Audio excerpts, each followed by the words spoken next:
Hello, and welcome to Slate Money, your guide to the business and finance news of the week. I'm Felix Salmon of Bloomberg, here with Elizabeth Spires of the New York Times. Hello. Here with Emily Peck of Axios. Hello. And literally here in an absolutely swanked out Bloomberg podcast studio with Max Chafkin of Bloomberg.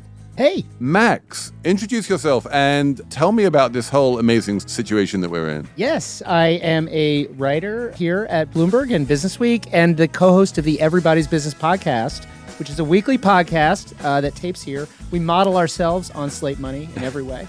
In this very nice studio. And you record in this very nice studio, which we have co-opted this week for Slate Money, and many thanks to Bloomberg for letting us do that. We are going to talk to you about this astonishing piece that you have in the latest issue of Business Week, all about Enron, which is amazing, and everyone should read it. We are also going to talk about the H-1B fiasco that happened this week, but we are going to start by talking about the financing of artificial intelligence and whether it's all circular clusterfuck, I believe is the technical term. Are you allowed to say clusterfuck on Bloomberg podcasts? We like to keep it clean. Yeah, yours is clean. We say F. Cluster F. Are you allowed to say fustercluck? I think so, yeah. We got to check with Apple. I'm not sure. Ah, there you go. Always check with Apple. In any case, we have all of that and a Slate Plus segment on the 0.01% rule, which is kind of awesome, coming up on Slate Money. Slate Money is brought to you by Charles Schwab. Decisions made in Washington can affect your portfolio every day. But what policy changes should investors be watching? Washington Wise is an original podcast from Charles Schwab that unpacks the stories making news in Washington right now and how they may affect your finances and portfolio. Listen at schwab.com/WashingtonWise. This message is brought to you by Apple Card. Get 3% daily cash back when you buy an iPhone with your Apple Card at Apple. Subject to credit approval. Apple Card issued by Goldman Sachs Bank USA, Salt Lake City branch. Terms and more at applecard.com. So, Max. Yes, Felix. Before we talk about your amazing Enron story, we should talk about the big business and finance news of the week, which is that, let me see if I've got this right. NVIDIA is investing $100 billion in OpenAI so that OpenAI can then give the money to Oracle so that Oracle can then give the money to data centers who can then give the money to NVIDIA. Yeah, I mean, it seems like to simplify it, NVIDIA is putting $100 billion into OpenAI so OpenAI can give $100 billion or something close to it to NVIDIA. And correct me again if I'm wrong, but $100 billion is actually a lot of money still, right?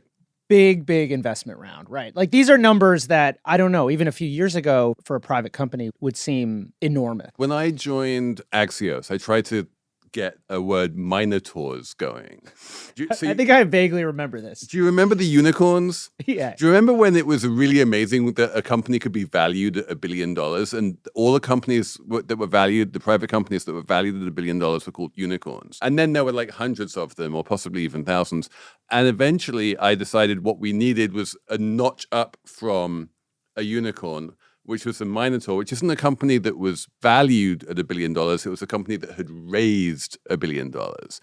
And that was many, many fewer. Raising $1 billion was crazy. Now we have companies raising $100 billion in a single round. So on one hand, the reason that the numbers have gotten so big is because these AI startups, as most people know, right, they run on these data centers. The data centers are very expensive. You have to build them. You have to buy these wildly expensive chips to fill them up with. But I don't know, like there have been suggestions that this deal in particular, as well as like a couple of the NVIDIA investments in AI companies sort of look like what I think is called round tripping. Would be an accounting trick to essentially goose your revenues, make it look like you're making more money than you are.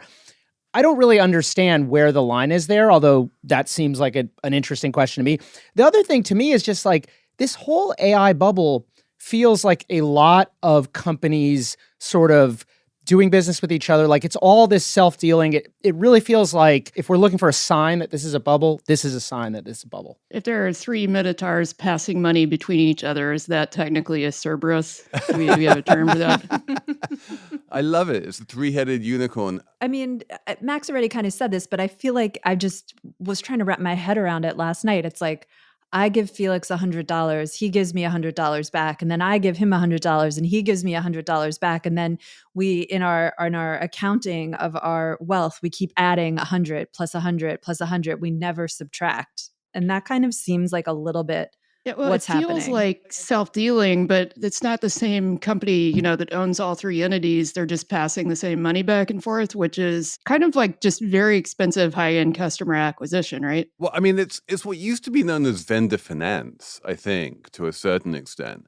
And in principle, I don't think it's obviously problematic unless and until you reach this point at which every $100 billion of revenue gets valued by the stock market at $1 trillion or $3 trillion or something like that. And so you wind up with this 20, 30, 50, 100x multiplier effect and NVIDIA being worth $4.5 trillion or whatever it's worth this week. One of the stories I read about this deal said that a comment from OpenAI, or maybe it was a background comment from OpenAI, and said they're not buying the chips from NVIDIA, they're leasing them. And it's like, how does that? I'm not totally sure why that would make it.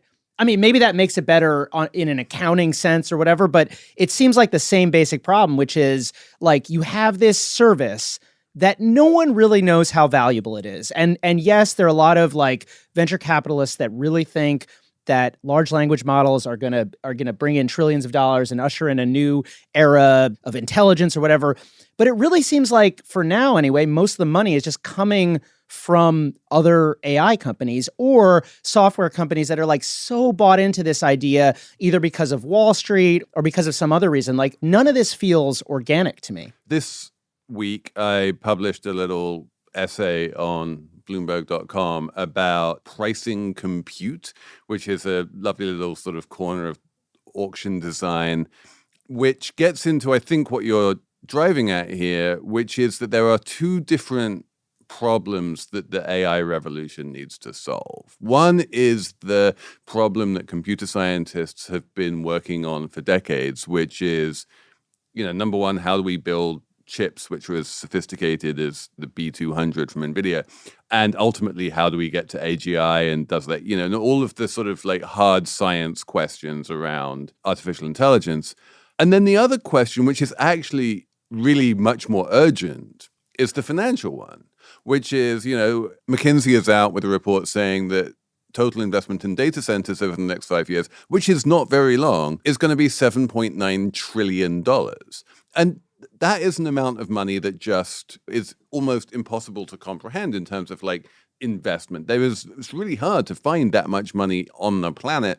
And the kind of financial engineering and financial ingenuity that you need. I mean, do you remember when Sam Altman was doing his rounds of the various Gulf states saying, can I have $1 trillion from you and $1 trillion from you? And eventually we will have enough trillions. Like, if the AI revolution is going to happen, and it's a big if, but it sort of seems to be on that path, at least for the time being, then we are going to need all manner of financial legerdemain and ingenuity in order to corral the sheer magnitude of dollars that it requires. That's an enormous if. A really long piece from July from Ed Zitron that I had ChatGPT summarize for me, not going to lie, basically said that no one's really making money from AI yet except for NVIDIA. So, of course, NVIDIA is, putting money back into OpenAI to help it someday make money to keep it alive. But it does seem like a problem that an industry we're talking about costs trillions of dollars so far hasn't shown much promise in terms of generating revenue beyond me using ChatGPT to summarize an article to explain why ChatGPT isn't that valuable. And the revenue associated with that is like zero, right? Right. I love Ed Zitron and I enjoyed his critique, but he also, I think, makes a little bit of a category error in that he's talking specifically about LLMs and generative AI, which is only one part of AI. It's the most, I think, prominent and public facing because most consumers understand how that works. But we're not talking about, machine learning, which has been around for much longer than OpenAI. So I think when we look at who NVIDIA is selling to, yes, it's OpenAI and these companies that are working on generative, but I think they're in a less vulnerable position because people buy GPUs for things that are not generative AI. If OpenAI implodes, NVIDIA still has a business and those data centers still have some purpose. And let's not forget that even if the entire AI verse just kind of implodes, guess what? All of those NVIDIA chips will all just get rerouted to doing what they were doing originally, which is crypto. So much more useful. In addition to the sort of closed loop critique of this particular deal, and really of the whole AI boom in general, that it's just like a few big companies plus NVIDIA just like passing money back and forth between each other, there's also like antitrust things to talk about with NVIDIA, which I guess no one cares about anymore in this year of our Lord 2025. I would love to talk about this, though, because this is the first thing that sprang to my mind when I saw this deal, which is the way in which NVIDIA is using its astonishing cash flows to basically lock in every single major player into its own ecosystem. And that $100 billion comes with strings attached. And the strings are not just you are going to buy NVIDIA chips, but it's like you are going to use the whole NVIDIA programming languages and support structures. And basically what it means is that even if you want at some point in the future to buy someone else's chips instead of our chips, and even if someone else's chips are better than NVIDIA's chips, you're basically not going to be able to do that because you're so locked into the NVIDIA ecosystem. And so I feel like NVIDIA has basically at this point managed to get itself a real monopoly. Everyone and their mother is out there building AI chips. You know, Amazon is doing it, Google is doing it, Apple is doing it. None of them are actual real competition for NVIDIA because NVIDIA has all of the customers sewn up. I do think it's a monopoly, but as we have discussed on this show, being a monopoly doesn't seem to be illegal anymore. Like making acquisitions to become a monopoly is illegal, but just like growing naturally into monopolydom seems to be something that the FTC and the FCC don't really care about anymore? No, definitely they don't care about it anymore. I was thinking about it. I'm trying to make sense of it in my brain. Just like if I had a deli or a restaurant and I wanted to have like a case where I sold soda, and then Coca-Cola came along and was like, we will give you the money for the case. And the case has to be exactly like this. And then the case was such that only Coca-Cola bottles fit in the case. And then they were like, we're going to give it to you for free, basically, and it's fine. And then over the years, they just keep raising the price. So, well, it's not free anymore. It's $1 per soda. Now it's $2 per soda. And then you have no other options. You must buy the Coca-Cola and put it in the case. And they just become more and more powerful. And they make you sell all kinds of other stuff and buy all kinds of other stuff you don't even want, you know? And then you have a caffeine addiction and it's just downhill. Have I gone off the rails? But I was just trying to make it, you know, relatable example. This is why Slate Money would be nothing without you, Emily. It's the model. It's how you do your monopoly. It's 101 stuff. And we get mad about it down the road. And then, you know, the federal government sues Google and there's a whole lawsuit that we have to talk about for like 5 years. But you could just stop it now, but no one ever does. But here we see it happening. I feel for your inability to sell Pepsi.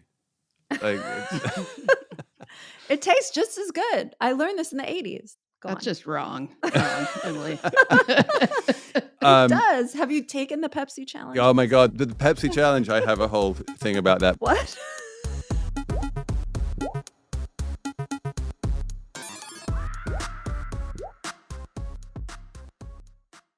Slate Money is brought to you by Charles Schwab. Decisions made in Washington can affect your portfolio every day. But what policy changes should investors be watching? Listen to Washington Wise, an original podcast for investors from Charles Schwab, to hear the stories making news in Washington right now. Host Mike Townsend, Charles Schwab's managing director for legislative and regulatory affairs, takes a nonpartisan look at the stories that matter most to investors, including policy initiatives for retirement savings, taxes, and trade, inflation concerns, the Federal Reserve, and how regulatory developments can affect companies, sectors, and even the entire market. Mike and his guests offer their perspective on how policy changes could affect what you do with your portfolio. Download the latest episode and follow at schwab.com/WashingtonWise or wherever you listen. Slate Money is sponsored this week by Saks. Saks Fifth Avenue makes it easy to shop for your personal style this season. Fall is here, and there are so many new fall arrivals that you're going to want to wear again and again. There's a great new relaxed Prada blazer. There are Gucci loafers you can take from work to the weekend. It is incredibly easy to visit Saks.com and find new arrivals from your favorite designers. I kind of love the shirts from Comme des Garçons. I can't always afford them, but it is definitely always there on my inspo board. And once in a blue moon, I might even buy one. Saks makes shopping feel customized to you. They have in-store stylists. They have Saks.com showing you only what you like to shop. They will even let you know when arrivals from your favorite designers are in or when something you love is back in stock. So find inspiration for your personal style every day at Saks Fifth Avenue. Hey folks, the shutdown clock is ticking again. Yep, the US government might just shut down. Trump is threatening mass layoffs across the federal government if Republicans don't get their way. At least one Democrat says this is blackmail and is probably illegal. Senator Chris Van Hollen has talked exclusively on What Next Plus about his party's next move. So listen to What Next host Mary Harris find out what it is. I have heartache right now because I believe, well, I am the only foreign-born person on this here show today. But not only am I foreign-born, I also had 2 H-1B visas in my youth. H-1B visas are dear to my heart and what brought me to America and what made me the man I am today. And now Howard Lutnick is on the warpath, basically trying to effectively abolish them. And I think this is sad. Yeah. I thought you were going somewhere with the Pepsi challenge. I wanted to know, he has a take on the Pepsi challenge. It's been 7 years I've been talking to him, I think. And I didn't know he had a take on the Pepsi challenge. My take on the Pepsi challenge, very quickly, is that if you put a slightly drier drink up against a slightly sweeter drink and ask people to do a blind taste test, they will always pick the sweeter drink. This also explains a huge amount of which wines score the highest in blind tasting and why sweeter wines generally score higher. However, the revealed preference of people in day-to-day life is not necessarily for the sweeter drink. That how we actually live and what we actually like is not always the sweeter thing, and that there's something very artificial about blind taste tests that makes sweetness much more salient than everyday life. And so that is why people actually prefer Coke to Pepsi in everyday life, but they prefer Pepsi to Coke in blind tests. Pepsi's sweeter? Pepsi's sweeter? Pepsi is sweeter. Thank you, Max. And this is what made Felix the man he is today. That's why they gave him an H-1B visa. Yeah. They're like, we need your skilled talent at assessing Coca-Cola and Pepsi and your knowledge of sweetness and drinks. We need that in the United States. I got an H-1B visa. I came over here working for a tiny little web company called IDEA, and they were paying me $30,000 a year to write words on the internet. And this was not a high-skilled job, but it was a job that, frankly, no right-thinking American would have wanted to do. So they gave it to me, or it was an English company, and they just kind of knew who I was, and they were like, "Why don't you go over there because we trust you?" This was back in the day when people just didn't worry so much, I guess, about foreigners stealing our jobs or whatever. Maybe I did steal someone's job. Should I feel guilty about that? So I think we should just back up and say last week, Friday night, the Trump administration put out this executive order saying H-1B visas would now cost $100,000 a piece. Wasn't clear if they meant retroactively or going forward. Well, Howard Lutnick gave a press conference in the Oval Office, standing looming over Donald Trump and saying, this isn't just $100,000, it's $100,000 per year. And then everyone just kind of agreed that he hadn't said that. But now he's out there saying it again, even though everyone's saying that he didn't say that. Yeah. They put out an official executive order basically saying every single person who has an H-1B needs to pay $100,000 when they come into country. And so everyone on planes was getting off planes. People were trying to get back into the country before the deadline, only for the White House to go, oh, sake, we didn't actually mean that. We just meant new H-1Bs. If you have an H-1B, it's fine.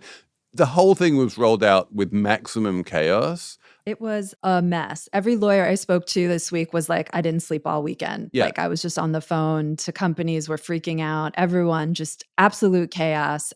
This is not how you do policy in the United States. It's really shocking. This is no way to run a railroad.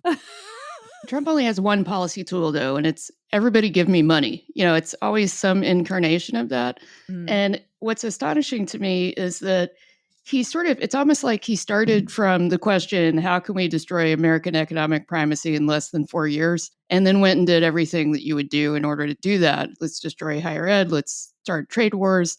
And now let's make it impossible to recruit top talent from other countries. This was definitely one of the big sort of fault lines back when, a million years ago in February, when there was this big fight between Elon Musk and Steve Bannon about like who was going to control MAGA, was H-1Bs. Was like, should American companies be able to hire the most talented individuals they can to make America great again? Or should they be prevented from doing that so that Americans who aren't particularly talented or not as talented can get jobs? And I think that the Stephen Miller, Steve Bannon side of the argument has clearly won. Elon Musk himself an H-1B visa holder. And another lady called Melania. She was on an H-1B as well? I thought she was on an O. I was reading yesterday, H-1B in 1998 when she was modeling. Me and Melania, we were like hanging out in the H-1B club in 1998. Class of 98. Yeah. Which one of you is modeling again? No, but seriously, I was thinking about it because I recently covered FTC wanted to do a rule, a click to cancel rule. And, they put out notice and comment. They got all this feedback from industry. It got challenged in court and a court just knocked it down because industry didn't have enough opportunity for feedback.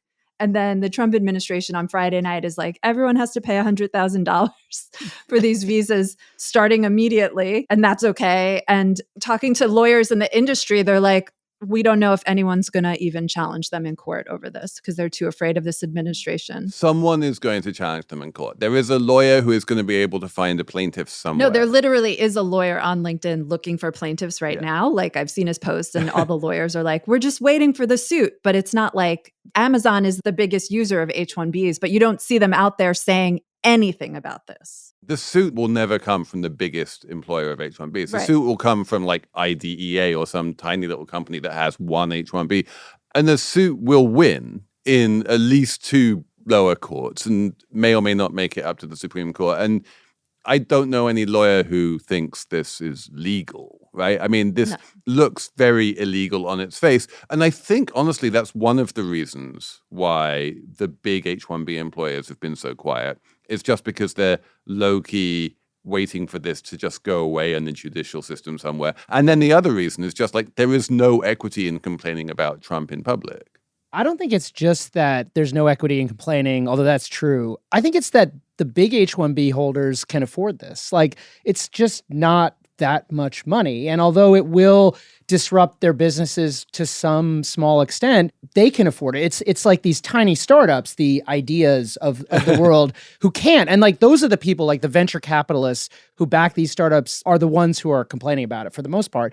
Reed Hastings was like out on Twitter praising it. And Reed Hastings, what? Yeah. He said, this is a great system because he said it was going to eliminate the lottery, ensure that the companies that are hiring H-1B holders are actually targeting sort of talented employees or whatever, rather than just trying to depress wages. So let's unpack this a little bit, because kind of hidden amongst the noise was actually not a bad idea, which was entirely separate from the $100,000 thing, which was, we are not going to make H-1Bs a lottery anymore. We are going to make it, basically, we are going to give the set number of H-1Bs, which is going to stay the same.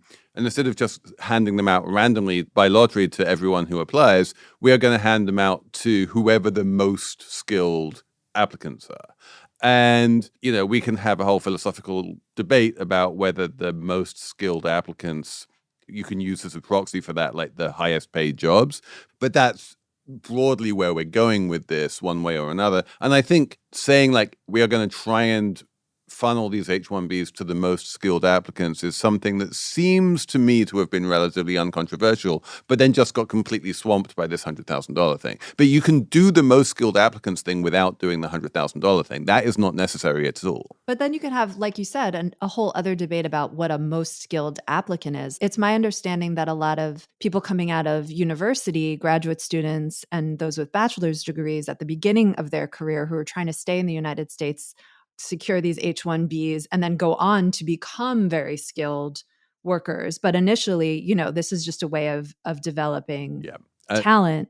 And that is sort of, it feels very American to me to not to be charging six figures for the privilege of working in America, growing your talent, founding a company, and all of this. To Max's point, while, Amazon and other big companies will be perfectly happy to pay might be perfectly happy to pay $100,000 to get a very skilled employee, they're not necessarily going to be very happy to pay $100,000 to get someone straight out of college. I feel like we need to say also, or I need to say, that it's not like the H-1B system was a great system. And it really wasn't. It was a terrible system.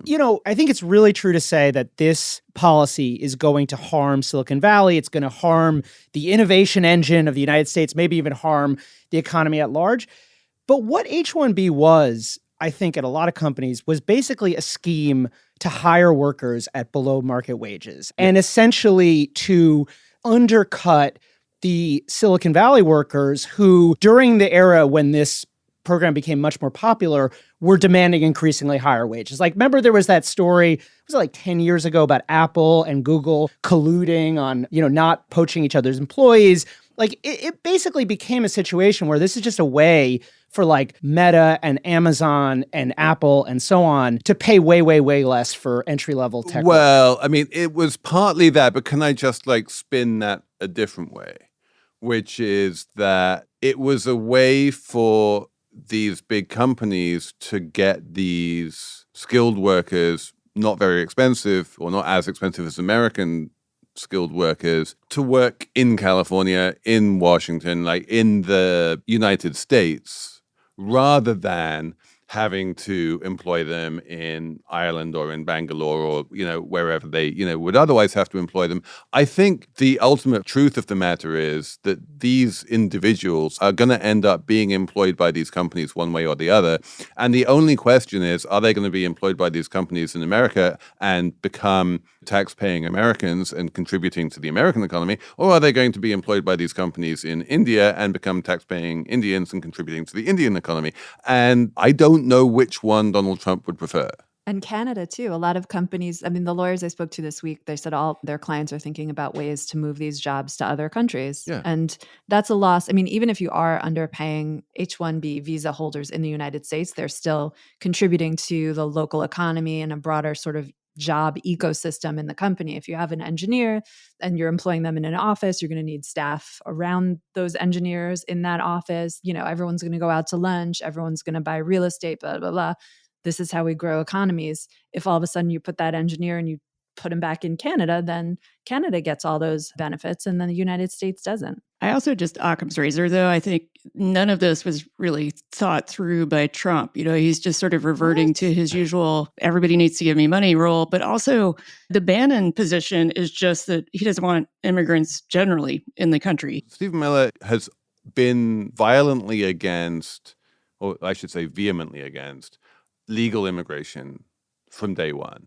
This is clearly an attempt to reduce legal immigration. We also saw this week yet another rollout of the famous Trump card. So if you don't want to pay $100,000 for a H-1B, you can pay $1 million for a Trump gold card or $5 million for a Trump platinum card. And the clear messaging from the White House is basically, if you want a green card, you are going to need to pay either $1 million or $5 million. All of the other ways of getting a green card are going to disappear, and we're just going to funnel you into one of these two things. And if you don't have $1 million or $5 million, then you're shit out of luck.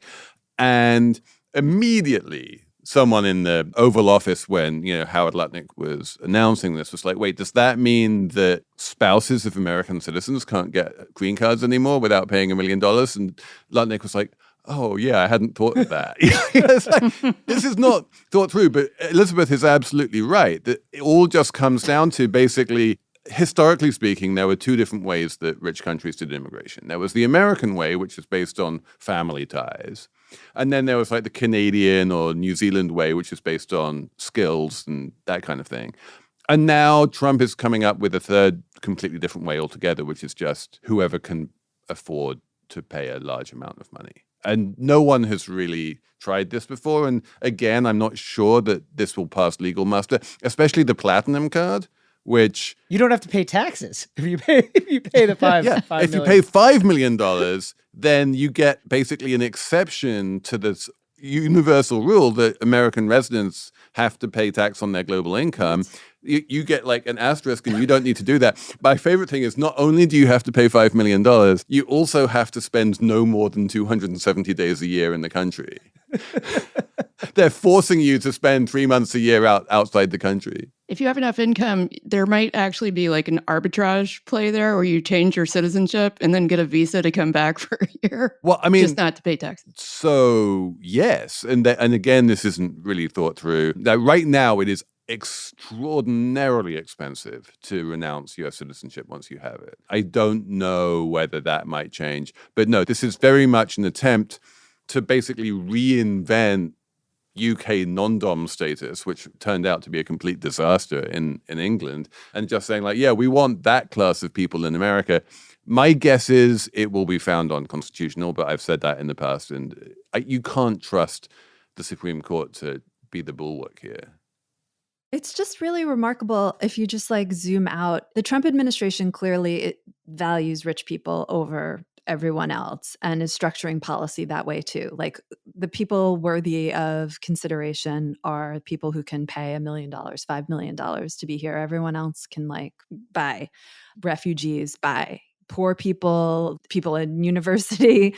And at the same time, you're seeing like, if you look at the consumer spending, like Mark Zandi has been doing all this work showing that like just about half of consumer spending now is being done just by the top 10% of earners or something in the US. It's just like, we're sort of barreling towards this very unequal, very gilded era, it seems like to me. And I was in a conversation this morning where someone was saying, well, as long as the spending keeps going, the economy is going to be fine. And like the market really likes it. But if underneath the spending and the market really liking it is just like an economy that really is just completely favoring the wealthy, that's not good long-term for politics, for social cohesion. Like there's a lot of problems happening. Yeah, but it's good for the rich. But it's actually not in the long term. I think it will, it comes back to bite you. You're right. Remember the French Revolution? I'm old enough to remember.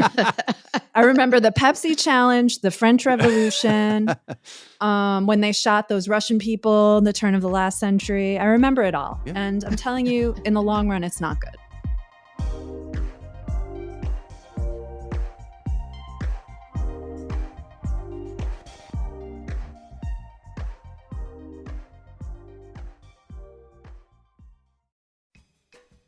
Slate Money is sponsored this week by 1Password. If you have a company, you have a bunch of SaaS applications being used, and you almost certainly don't even know how many you have. Trellica by 1Password is the service that helps you discover and secure access to all of those SaaS apps, even the unmanaged shadow IT. 1Password, you almost certainly know it. I certainly know it. I use it. It's a password management software which will make your entire life secure. It will keep your identities where they belong and not where they don't. But at a business level, Trellica by 1Password inventories every single app in use at your company. It pre-populates profiles to assess risk. It lets you manage access, optimize spend, enforce security best practices across every app. And it manages shadow IT. It will even securely onboard and offboard employees. It will help you meet compliance goals. Whatever wonderful things you think 1Password does individually, on a corporate level, it does way more. It is a complete solution for SaaS access governance, and it's just one of the ways that extended access management helps teams strengthen compliance and security. 1Password's password manager is trusted by millions of users, but it's also trusted by over 150,000 businesses. So take the first step to better security for your team by securing credentials and protecting every application, even unmanaged shadow IT. Learn more at onepassword.com/money. That's onepassword.com/money, all lowercase. This message is brought to you by Apple Card. Each Apple product, like the iPhone, is thoughtfully designed by skilled designers. The titanium Apple Card is no different. It's laser etched, has no numbers, and it earns you daily cash on everything you buy, including 3% back on everything at Apple. Apply for Apple Card on your iPhone in minutes. Subject to credit approval. Apple Card is issued by Goldman Sachs Bank USA, Salt Lake City branch. Terms and more at applecard.com. Okay, I feel like I really need to cleanse my timeline at this point. So, Max, can you tell me about Enron?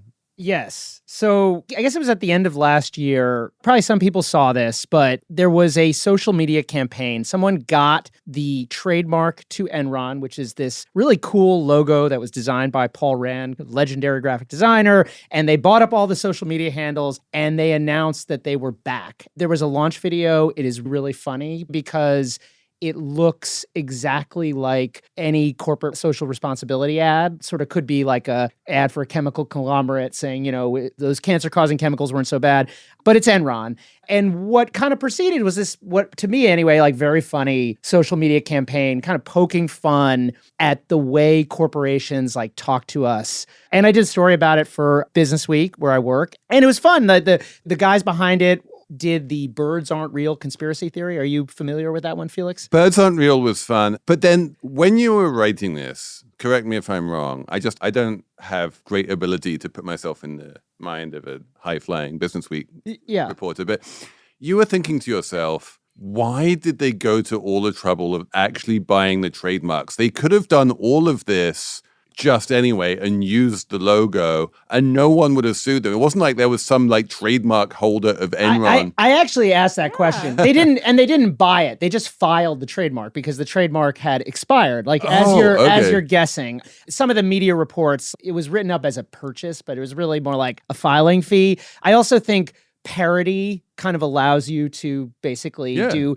if you've seen the Nathan For You episode, Dumb Starbucks, this is Dumb Starbucks, but with Enron. And the thing that made it weird and kind of a mind bender for me is I went in thinking like, okay, this is going to be a fun story. These are some guys who are really good at memes, really good at social media, and I'm going to write about them. And about halfway through the story, I got a call from a tipster who was like, it's actually all falling apart. There was this crypto launch. Everybody lost money. And indeed, basically, Enron, the parody, sort of turned into Enron like a bad cryptocurrency. I'm not going to use the word scam, although some people have used the word scam. On a scale of 1 to actual Enron, obviously the real original Enron was much bigger, but they both kind of collapsed in a spectacular fashion. Exactly. That's what made it so fun for me.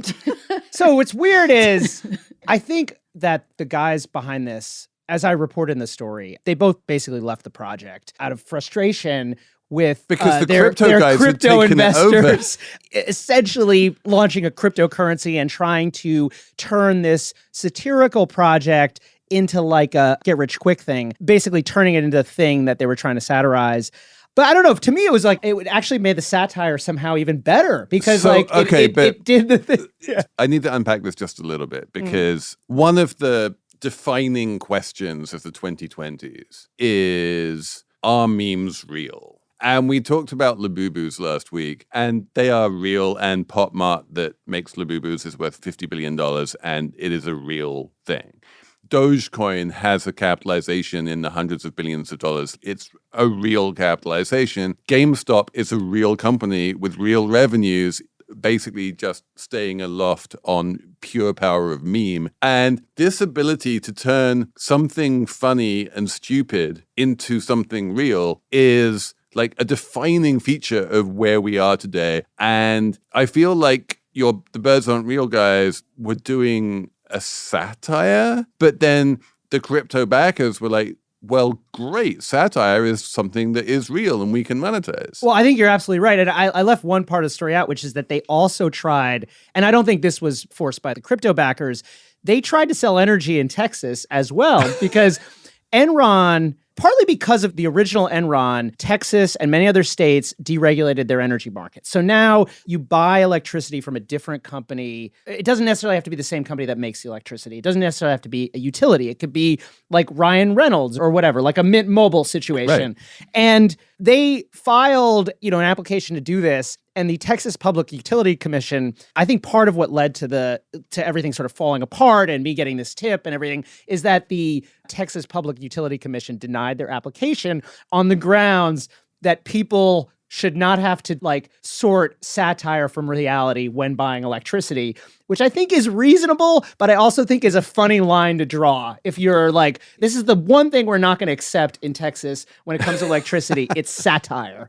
I think, was there a point where these guys were basically saying, okay, we're going to satirize this sort of, Enron wasn't technically a Ponzi scheme, but like a Ponzi scheme. And then somewhere in the process, they're like, actually doing a Ponzi sounds like a good idea. Where did they decide that they were going to turn it into something that might actually be a business? I think it's more like what Felix is saying. The crypto investors just saw a meme, and memes are monetizable. I think it was as simple as that. They thought, these are two funny guys. They're able to capture attention. We can turn that into something real. And to be fair to the people who launched this cryptocurrency, if you tried to buy it, there was like a big fat disclaimer being like, this is a parody. Any reference to energy is a metaphor. It was a long disclaimer saying, do not buy this if you're trying to make money. But of course, that's like what people do. And CoffeeZilla, I don't know if you all have seen any of his videos. He's like a crypto investigative journalist. He's sort of one of the most important, I can't believe I'm saying this, one of the most important investigative journalists during the kind of FTX, like the collapse of all these crypto scams. He did a really good video about Enron. And his point is essentially you can't have an ironic scam. It's not funny because an ironic scam is still a scam.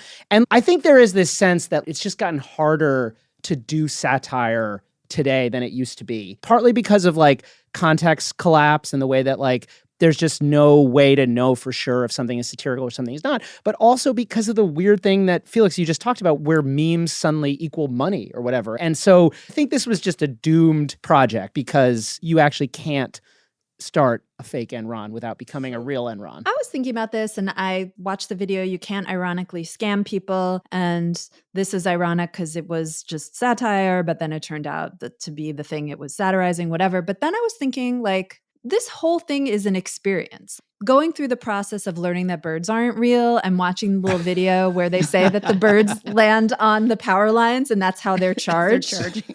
So amazing. I loved it so much. If I had been more hip to what was happening at the time, I would have absolutely bought a t-shirt, right?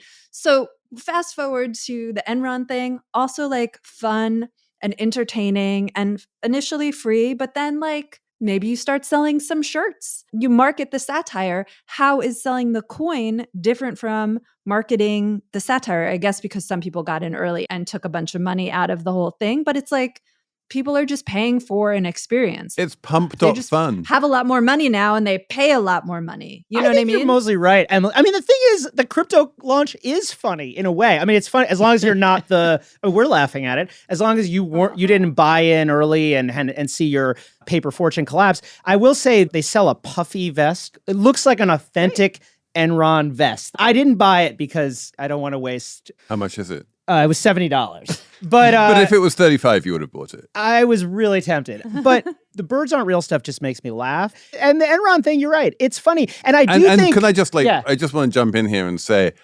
I didn't see anyone quoted in your piece. And in general, crypto is, and meme crypto in particular, but crypto in general, is an area where people lose a lot of money all the time.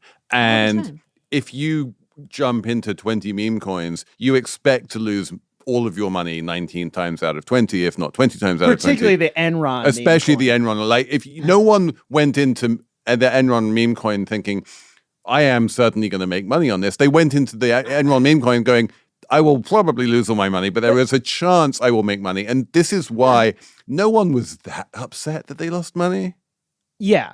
I don't know that that's true. And I even think calling them meme coins, I sometimes worry that we're doing a disservice to our audiences, journalists, because are they meme coins? I feel like shitcoin was a better way to describe it, and a way to describe it that didn't start to do this alchemy where you start to think that there's value here. And I think it's very easy, in the same way that's easy for people in casinos to go in knowing on a rational level that they are not going to win, but somewhere as they walk from the Pan-Asian restaurant to the craps table, start to convince themselves that they are going to win and then can ruin their finances like in an evening. I think that kind of thing happens here more than anyone in the crypto industry would like to admit. And I don't know what we're supposed to do about it as journalists because, like you said, it's all there. The risks are all there. There's no secret about it.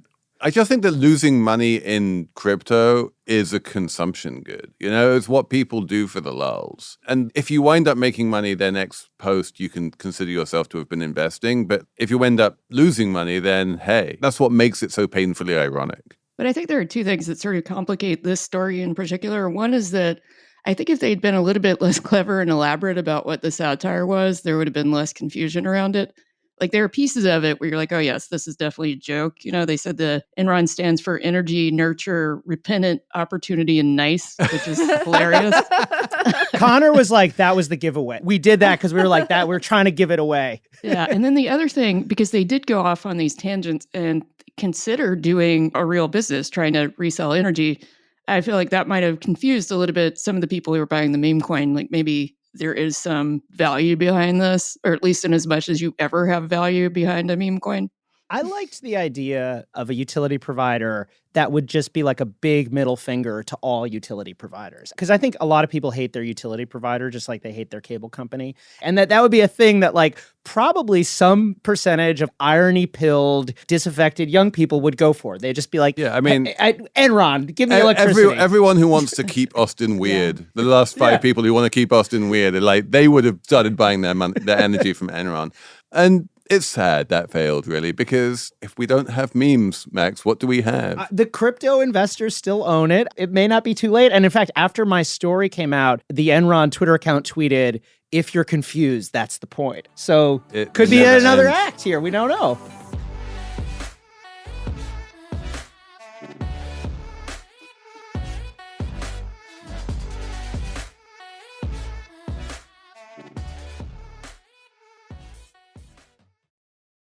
This episode is brought to you by State Farm.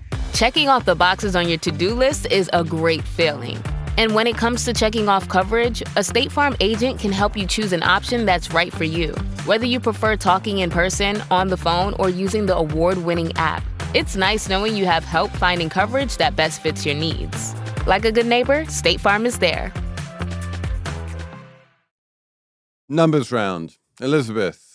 You have a number. My number is 1 million, and that's dollars. And that's how much I told my 10-year-old son that I would take to eat some ice cream off the ground. And where this came from, we're learning about willingness to pay right now and expected utility. And so Ford has been asking me, would you do this? Would you do that? And because he's 10, he has a sort of very odd idea about how much things cost. Like our car could either be $500 or $5 million, and there's nothing in between. But you can show him any given Pokemon card and he can give you a precise monetary value for how much it's worth on the resale market. But while we were doing this experiment, he started developing these sort of fungible items for negotiation where he came up with a price for like how much 15 more minutes of staying up late is. He would pay me $20 if he could stay up 15 minutes later, which was more than I thought he would land on. But if I said, will you give me one of your $20 Pokemon cards? He said no. And then we had to talk about fungibility and whether that made any sense. I'm so glad that your 10-year-old son is learning about fungibility. And I'm so sad, honestly, that he doesn't have $1 million of liquid wealth to pay you to eat ice cream off the floor, because you would be a millionaire right now. Well, I asked him how much he would need to be paid, and he said 2.2 million. So his threshold is higher. And I don't know where the 2 came from. I'd do it for like $500, by the way. I think I would do it. Yeah, I would do it for probably $500. But it depends. Spoon or like, is it like a smooshed cone of ice cream and you have to like lick it? Because then I'm going up to like $1,000 for that. Yeah, we didn't discuss the particulars.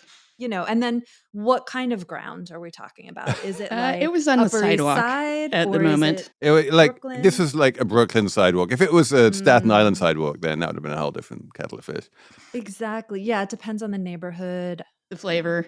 And the flavor definitely depends on the flavor. If it's pistachio, no. My number is 8.9 billion, which is also a dollar amount, which is the current valuation of a sports ball team called the Chicago Bears. A stake of 2.35% of the Chicago Bears got sold by like a minority investor to a couple of the existing sort of majority investors at a valuation of $8.9 billion. And I'm like, you guys already own the team. You already control the team. Why do you need to buy an extra 2.35% at this crazy valuation? It's the highest valuation ever seen in the history of sports or something, and I don't understand. It makes no sense to me at all. Maybe they want to make more money when they sell their stake or something? I think that's it. Yeah, they just want to say, well, look, we valued ourselves at 8.9 billion, so therefore whoever we're selling it to should be willing to pay even more than that. I mean, it's been a really good way to make money over the last 20 years buying a sports franchise if you can get one in the United States. Like they seem to only go up in price. There's a fixed number of teams. Media rights have gotten more and more expensive. All these private equity guys are getting in. Probably when the platinum card comes out, there are going to be a bunch of foreign investors to help bid up those prices. Oh, by the way, I I should mention we got a wonderful email this week talking of platinum cards. Last week we talked about the Amex Platinum card and like how is it possibly worth $900 a year. Pro tip: be active duty military. If you're active duty military, there's some kind of law that says that you don't need to pay the annual fee for credit cards. And so like all of the active duty military types are wandering around with Amex Platinum cards and getting all of the lounge access and the free Ubers and everything. And they're like, yeah, and I don't need to pay a penny for it. It's awesome. I love that. I love that so much. Emily, what's your number? My number is 40%. That is the share of office worker adults who say they've encountered work slop in the past month. Is that part of the snack program at Bloomberg? Work slop is the term that these researchers from Stanford and a company called BetterUp came up with, who did the survey. And it means just like all the AI generated stuff that workers are now sending to each other, emails, slide decks, docs, generated by AI, that someone then who receives it has to either pass along to someone else or actually read, go through and fix, or maybe not even, maybe just send it on to the client who has to then deal with it. But it's apparently becoming a bigger problem. I know this because I published the story and then people wrote to me and were like, it's so bad out there. I get so much of the slop. So there you go. AI is eating the world and turning us into slop. Oh, and I guess the point is AI is supposed to make work more productive, but And this it's is just making actually it not sloppier. doing it. Sloppier. Yes, it's just making more work for other people.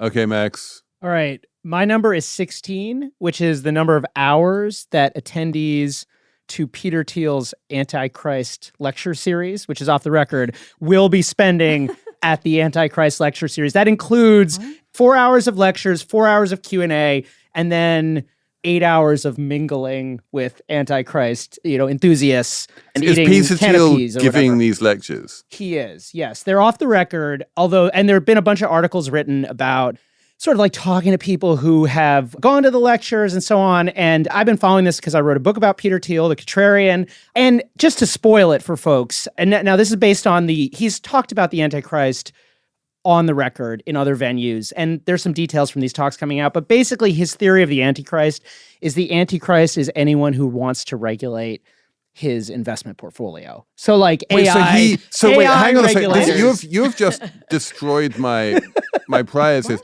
I thought that he was like pro Antichrist. I thought he identified with the Antichrist. I think there's a little bit of a winking thing there. I don't think he's unaware that there's a vibe that he gives off. But no, his idea is that the Antichrist is basically the out of control left, and that they are going to form a one world government to rein in AI and nuclear energy and all of these awesome futuristic technologies that if we would just let them go would lead us to a glorious future, but people are going to stop it. That's so mundane and sad. I would not spend 16 hours learning that. I would pay $1 million to avoid that. There was an amazing article in the SF Standard, which is like a startup newspaper in San Francisco, where they like just waited on the line for the Antichrist lecture series and interviewed some of the attendees, and they were all awesome. Did people have to pay Why? to attend these lectures, or was it like a lottery? Or They were selling tickets. It is not clear to me whether anyone actually paid. It's unclear to me what the ticket price is. I would have done that as the number if I knew the answer. In this line, there was one guy who said, I don't know if he was doing a bit or what, said he owns a sperm racing company where men race their sperm. There was oh my god, There was another. If that doesn't exist, it should. There's another guy whose whole thing is he wants to put like a 10-foot tall silver cross on the moon. I feel like these are the fans Peter Thiel deserves. There were also a bunch of Satanists who were just like, yeah, maybe the Antichrist is here. Again, I felt like all these people were maybe like left-wing plants designed to memes are undermine real, Peter Matt. Thiel. I'm telling you, like, everything is ironic. Everything is a meme. Nothing is real. Peter Thiel has finally achieved the greatest thing that anyone can achieve in this life, which is to become an ironic meme. I'm so confused because I didn't pay any attention to this. And when I saw Antichrist, I thought it was like a religious thing. And I was like, oh, that's so interesting. Well, it is originally, but he's glommed on to some Christian nationalism stuff and he likes the metaphors. So it's just a marketing and it's just a thing where a rich guy says he doesn't like regulation? Well, yeah, but he has a bunch of scripture quotes to back it up. Like, so yeah. Wait, is he religious? He is religious.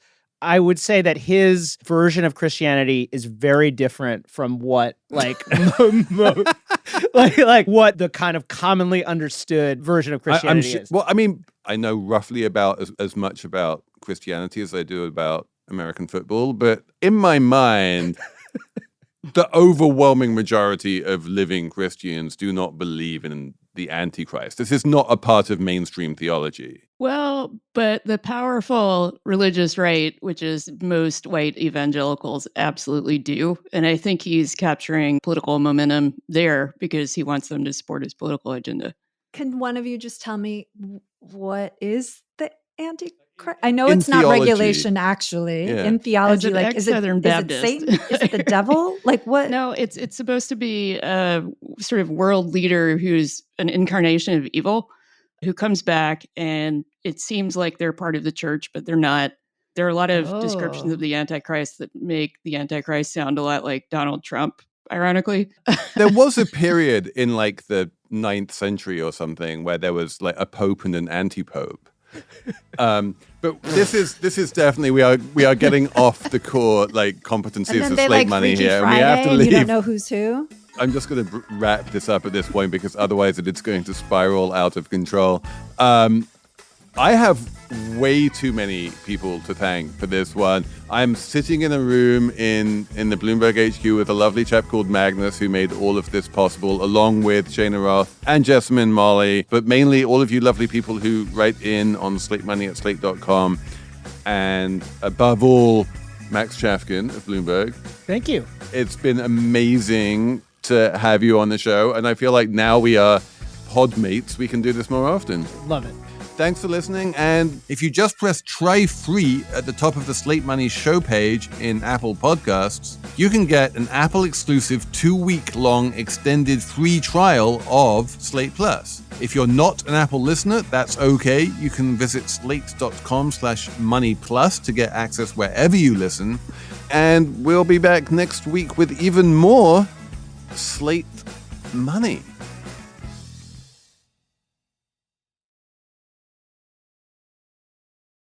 Slate Money is sponsored this week by Saks. Saks Fifth Avenue makes it easy to shop for your personal style this season. Fall is here, and there are so many new fall arrivals that you're going to want to wear again and again. There's a great new relaxed Prada blazer. There are Gucci loafers you can take from work to the weekend. It is incredibly easy to visit Saks.com and find new arrivals from your favorite designers. I kind of love the shirts from Comme des Garçons. I can't always afford them, but it is definitely always there on my inspo board. And once in a blue moon, I might even buy one. Saks makes shopping feel customized to you. They have in-store stylists They have Saks.com showing you only what you like to shop. They will even let you know when arrivals from your favorite designers are in or when something you love is back in stock. So find inspiration for your personal style every day at Saks Fifth Avenue. Slate Money is brought to you by Charles Schwab. Decisions made in Washington can affect your portfolio every day. But what policy changes should investors be watching? Listen to Washington Wise, an original podcast for investors from Charles Schwab, to hear the stories making news in Washington right now. Host Mike Townsend, Charles Schwab's managing director for legislative and regulatory affairs, takes a nonpartisan look at the stories that matter most to investors, including policy initiatives for retirement savings, taxes, and trade, inflation concerns, the Federal Reserve, and how regulatory developments can affect companies, sectors, and even the entire market. Mike and his guests offer their perspective on how policy changes could affect what you do with your portfolio. Download the latest episode and follow at schwab.com/WashingtonWise or wherever you listen.